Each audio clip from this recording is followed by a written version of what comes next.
past 2 Sundays, we have been thinking about and reflecting about the second coming of the Lord.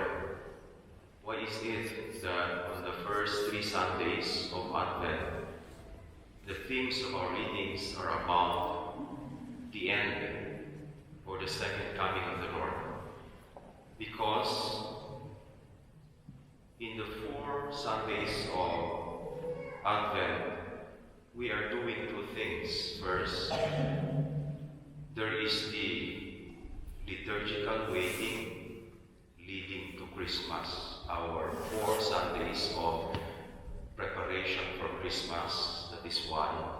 But second, there is a waiting that our whole life is involved. And what is that? Waiting for the time when we finally meet the Lord.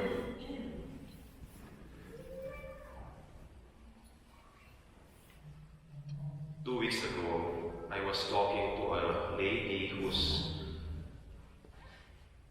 husband died several years ago.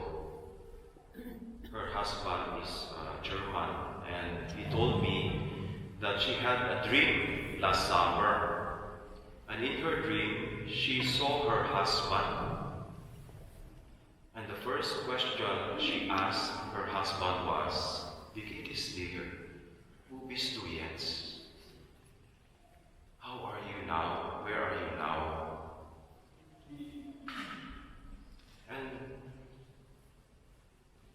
And her husband responded, and he said, "In paradise." And the lady turned to me and asked me, "What does my dream mean, Father? What is the meaning of my dream? Is it a sign? Is my husband already in heaven?" I said to her, "I do not know." Hindi pa ako galing doon.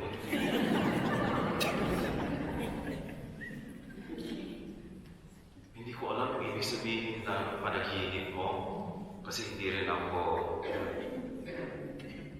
nagpapaliwanag ng panaginip mo. I do not know if your husband is already in heaven. I do not know if your dream was already a sign. But I know in faith that the Lord promised us, first letter of St. Paul to the Corinthians, "No eye has ever seen, no ears have ever heard, and no mind has ever imagined what the Lord has prepared for us, for those who love Him." And we want to take this promise of the Lord very seriously.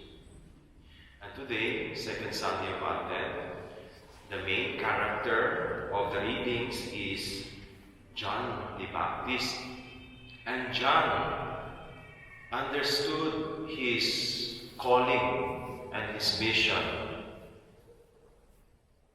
as one of preparation to announce and to call people to Jesus, to God. To announce and to prepare people for the coming of Jesus. It's good to ask today, where is God calling me now? What does God want me to do now in my life?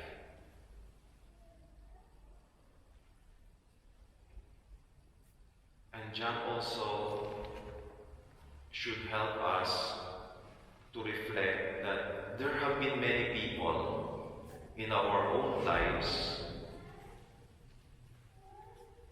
who have been like John the Baptist to us, helping us to know, to find Jesus, to know Him, to love Him, and to serve Him. In my case, I was born into a Catholic family.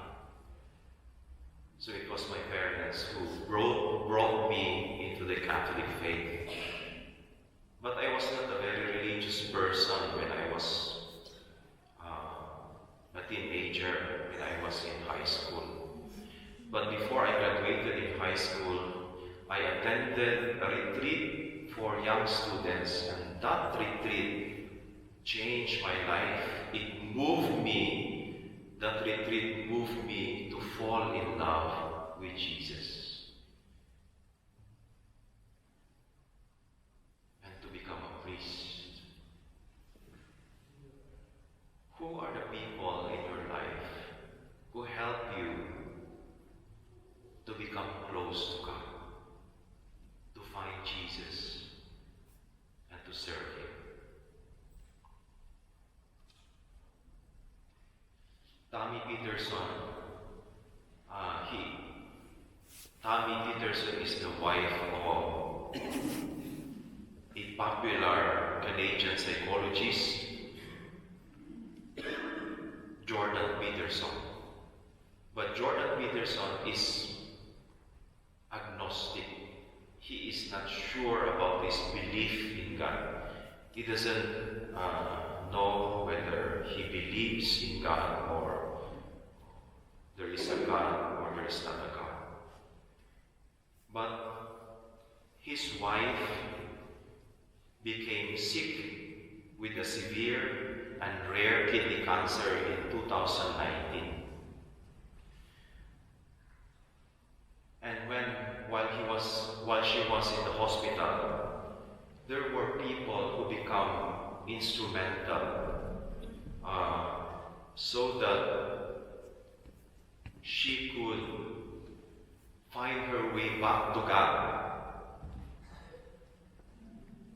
First, her cousin sent her a rosary when she was in the hospital. And apparently, that rosary was her great-grandmother's rosary, who was a Polish Catholic.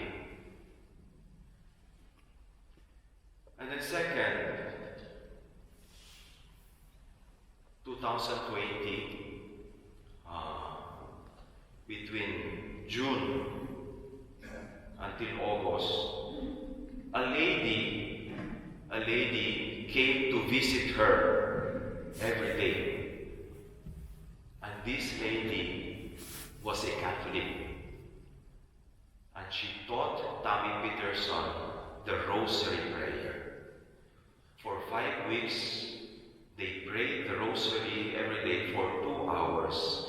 Each mystery, Tommy Peterson, every after mysteries of the Rosary, Tommy Peterson would share her burdens, her pain, her suffering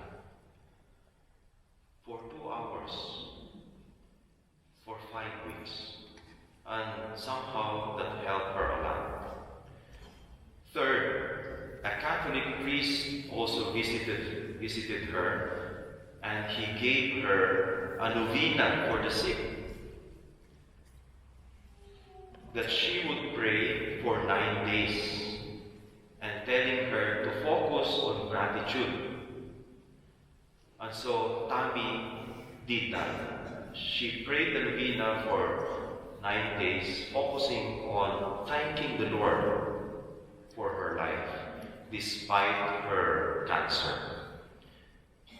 And apparently on the 5th day, the doctors were surprised to discover that the cancer was gone. She was cured. And now, Tommy Peterson is preparing to be received into the Catholic Church. She was Protestant, and then she went to church at the age of 12, and then she stopped going to church like normal teenagers. Now she is becoming a Catholic because of these certain people who came into her life.